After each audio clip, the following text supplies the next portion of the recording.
Hello dear students, welcome back to your English class. So as you all know, today it's English access class, the course book, not your grammar. So let us continue with the previous chapter which we were doing, that is from Unit 3 Section 2, Interpreter of Maladies. So in the last class we saw up till page 87, the last line, the last paragraph, where Mr. Das was readjusting the camera strap as it was rubbing against the back of his neck, right? So this was the last line, the last discussion which we saw in the previous class. So let us continue after that. So after readjusting the camera strap, and what did he do? He came back and he was like ready with the car. He came back and sat on the car, and before starting the car, Mr. Kapasi, he made sure that the locks of the back door especially, it was secured. And as the car began to move, the little girl who was sitting at the back started playing with the lock which was on her side. But Mr. Das said nothing to stop her. And Ronnie and Tina, both of them, they were sitting on either side of her, okay? And on the way, as they were heading towards the Konark temple, on the way they saw some monkeys seated in groups along the branches of the trees. And I'm sure like you all must have generally seen monkey, as in our locality, in this locality especially, monkeys are very common. It's not that we see monkey even only in the zoos, we see day in and day out, right? So but for these children, these three of them, it was something very much surprising for them, as they saw that these monkeys were seated in groups along the branches, and their long tails hung freely, just like a series of ropes among the leaves, whereas some of the monkeys, they scratched themselves or just swung their feet and staring as the car passed by. Now these children, they got very excited, as they had never seen monkey outside of a zoo, because this was the first time for them seeing monkey in the streets, on the roads. Now Mr. Das asked Mr. Kapasi to stop the car so that he could take a picture.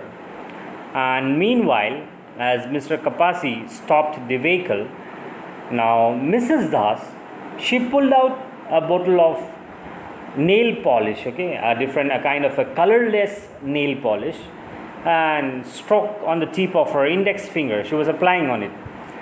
Now the girl, even the little girl, she requested Mrs.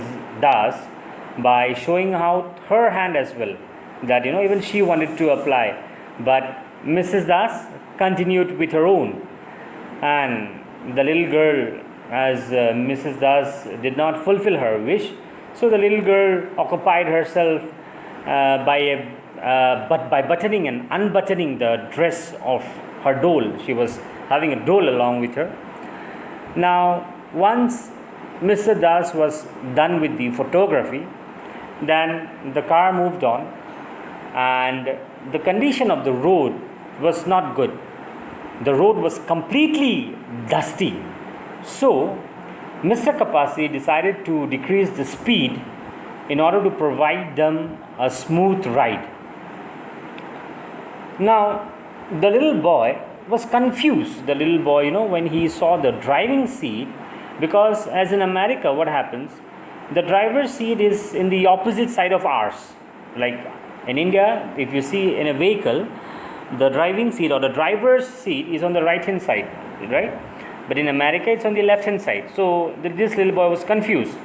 Now Mr. Das explained to Mr. Kapasi that why this little boy is confused. Then Mr. Das told the reason of confusion of this little boy to Mr. Kapasi. And Mr. Kapasi, he was quietly, in fact he was very minutely observing this Das family, and he felt like they were just like all siblings. For Mr. Kapasi says that Mr. and Mrs. Das, they behaved like an older brother and sister and not parents. For Mr. Kapasi, it seemed like that Mr. and Mrs. Das, they were in charge of the children only for that day.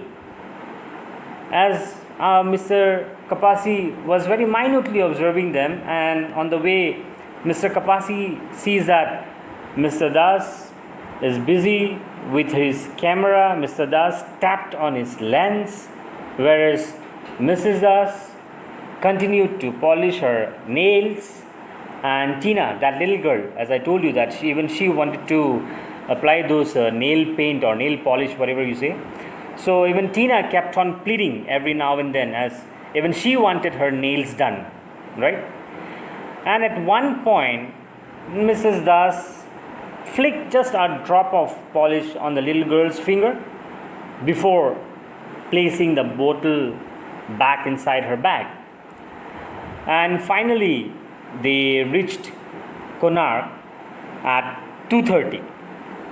Okay, so this, see, as I told you in the beginning of the chapter itself, this lesson is all about the journey of this particular Das family as they were on their vacation, okay, on a trip to India, and the way they behaved, or those children behaved, and their experiences, all whatever they felt, their emotions, and what Mr. Kapasi has observed about them, all those things has been described in this story.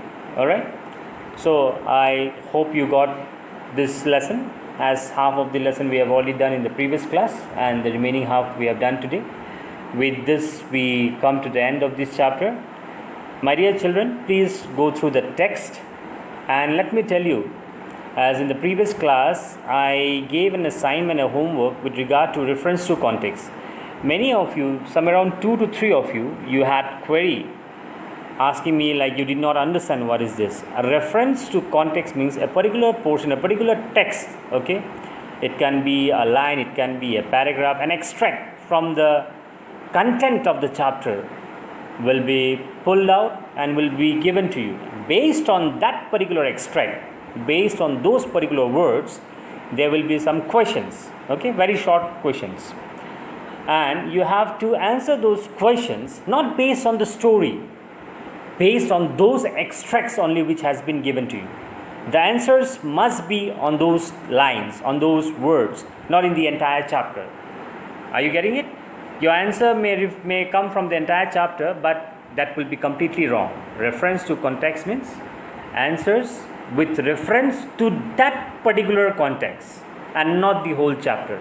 Okay, so therefore I have been saying this repeatedly. Please go through the text, read the chapter thoroughly, okay, and if you do not understand anything, feel free to get back to me. All right, study well. God bless you.